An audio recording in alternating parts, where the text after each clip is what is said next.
Welcome to a journey through the fascinating world of philosophy. Today, we're diving into Islamic philosophy versus Western philosophy. Key differences and similarities. Philosophy is humanity's quest to answer life's biggest questions. What exists? How do we know? How should we live?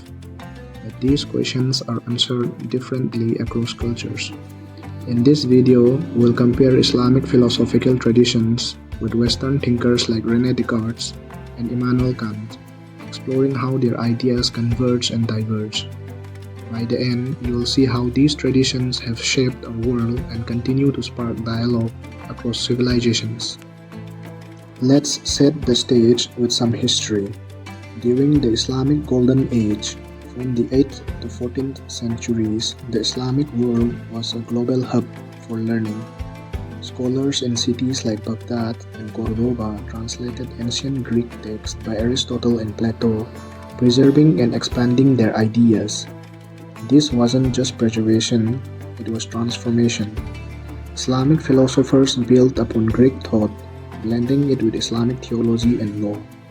By the 12th century, these works were translated into Latin, reaching Europe through Spain and Sicily. They influenced Christian scholars like Thomas Aquinas, laying the groundwork for the Renaissance and Enlightenment. So, while we often think of philosophy as Western, its roots owe much to Islamic thinkers. This historical exchange sets the stage for our comparison. Islamic philosophy is a rich tradition that seeks to harmonize reason with religious revelation. Let's meet its key figures and their contributions. Al-Kindi, 801 to 873 CE. Known as the father of Islamic philosophy, Al-Kindi introduced Greek philosophy to the Islamic world. He argued that philosophy and Islam are compatible, using reason to explore theological questions. Al-Farabi, 872 to 950 CE. Called the second teacher after Aristotle, Al-Farabi synthesized Plato and Aristotle's idea. His political philosophy envisioned an ideal state led by a philosopher king adapted to an Islamic context of divine law. Ibn Sina, Avicenna, 980 to 1037 CE. A polymath whose book of healing is a philosophical encyclopedia covering logics, metaphysics, and science. His famous floating man thought experiment imagines a person suspended in air with no sensory input, yet still aware of their existence. This suggests the soul's independence from the body, a key metaphysical idea. Ibn Rushd, Averroes, 1126 to 1198 CE. A champion of rationalism, Ibn Rushd wrote extensive commentaries on Aristotle, arguing that philosophy and religions are two paths to the same truth. His works profoundly influenced European thought. Al-Ghazali, 1058 to 1111 CE. A theologian and philosopher, Al-Ghazali critiqued Greek philosophy in his Incoherence of the Philosophers, challenging ideas like the eternity of the world. Yet, he used philosophical methods to defend faith, emphasizing reason's role in spiritual inquiry. Islamic philosophy often integrates reason with faith, aiming to align rational inquiry with theological truths. It addresses questions of God's existence, the nature of the soul, and ethical living within an Islamic framework. Now, let's turn to René Descartes, 1596 to 1650 CE. Often called the father of modern Western philosophy. Living during the scientific revolutions, Descartes sought to rebuild knowledge on his foundation of certainty. His method of doubt was radical. He questioned everything, his senses, his body, even the world's existence, until he found something undeniable. That something was his famous cogito ergo sum. I think, therefore I am. This established the thinking self as the bedrock of knowledge. From there, Descartes argued for God's existence using the ontological argument. Since he had the idea of a perfect being, such a being must exist, as perfection includes existence. This non-deceiving God guarantees the truth of clear and distinct ideas. Descartes also introduced mind-body dualism, separating the mind, which is thinking substance, from the body, which is the extended substances. This raised questions about their interaction, shaping debates in philosophy and science. His focus on reason over faith marked a shift towards secular inquiry in Western philosophy. Immanuel Kant, 1724 to 1804 CE, is a towering figure in Western philosophy, known for his Copernican revolution in thought. Troubled by David Hume's skepticism, which questions causality and the self, Kant sought to reconcile rationalism like Descartes with empiricism like Locke. In his Critique of Pure Reason, Kant argued that our knowledge is shaped by the mind's structures.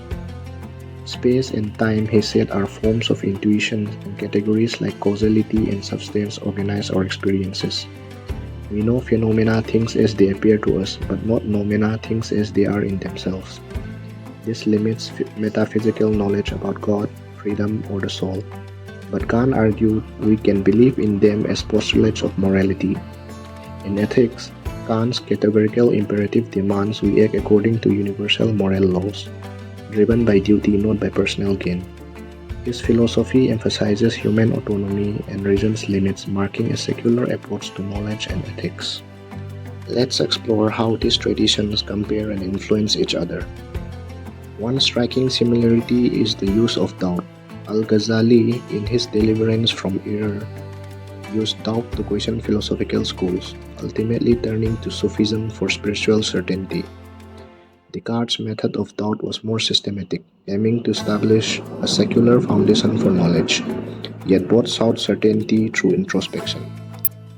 Ibn Sina's floating man argument is remarkably similar to Descartes' cogito.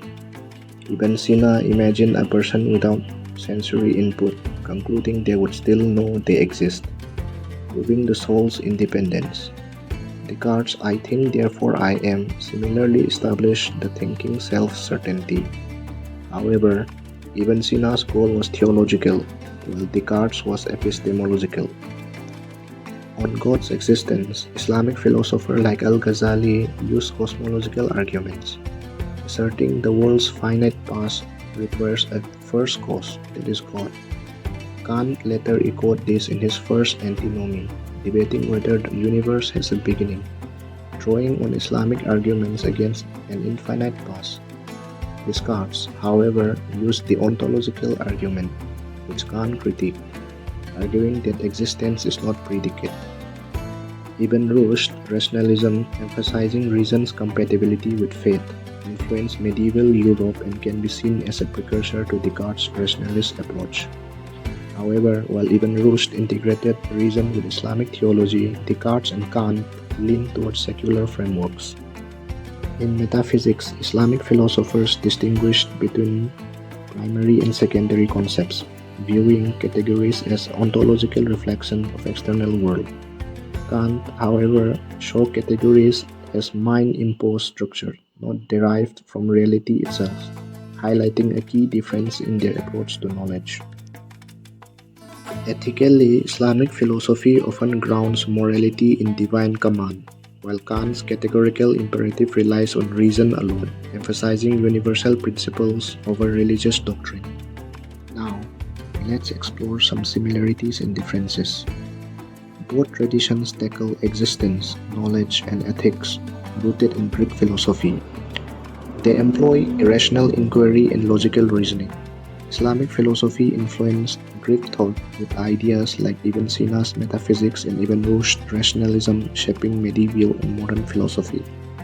But Islamic philosophy integrates faith and reason, while Descartes and Kant prioritize reason, often sidelining faith. Islamic philosophy focuses on theological questions, while Western philosophy emphasizes epistemological foundations. Their goals differ.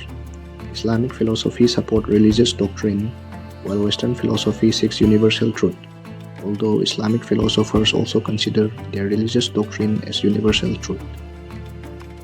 Islamic and Western philosophy are like two branches of a single tree, rooted in Greek thought but shaped by distinct cultural soils. By comparing Al-Ghazali and Ibn Sina with Descartes and Kant, we see how they wrestle with similar questions but offer unique perspectives. Islamic philosophy's integration of faith and reason contrasts with the secular rationalism of Descartes and Kant. Yet their shared heritage and mutual influences highlight philosophy's global nature. This dialogue across cultures enrich our understanding of life's big questions. Whether you are drawn to the theocentric depth of Islamic thought or rational clarity of Western philosophy, both traditions invite us to think deeply and critically. If you enjoy this exploration, please like, subscribe, and share your thoughts in the comments. What other philosophical comparisons would you like to see? Let us know.